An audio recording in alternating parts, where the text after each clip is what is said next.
So we've got a horse here that I want to show you guys one of the complications that you can have from an outdated procedure where instead of taking the tooth out that's infected through the mouth, the old traditional way, which is definitely outdated and should not be done, is to come in from the outside and put the horse under general anesthesia and then open the sinus and basically take a big punch that is placed on top of the socket, and then a huge hammer, and you basically break the bone and the tooth into the mouth. And that's a procedure called a repulsion, and it's still taught and performed in a lot of places.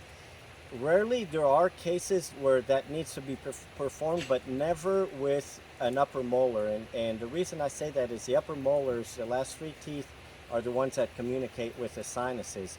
The lower jaw, there's no sinuses, so we can go through the bone with a small little pin sometimes and push a tooth out, and we have relatively low complications. But what happens when we do that procedure in the sinus is we have to go through the outer bone here to get into the sinus, and then we go into the socket.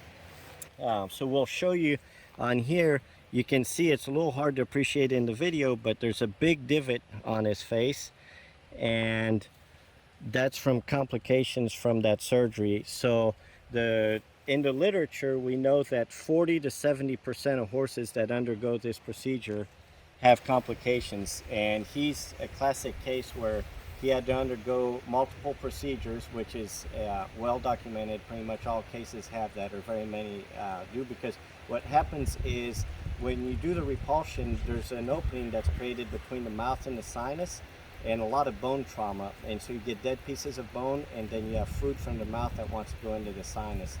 And so he was out of commission for about 6 months, which is also typical, when in reality a lot of these horses that we do minimally invasive procedures on can go back to work in 5 to 10 days. So the message we want to get across for you guys as horse owners is that there's way better methods now of taking these types of teeth out. Regardless of how bad they are, we can get them out without doing this.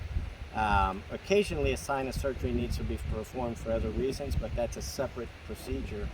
And then for veterinarians out there, just realize, same thing, that that's an outdated procedure that should not be performed unless there's just absolutely no way, but that's extraordinarily rare. So anyway, that's that.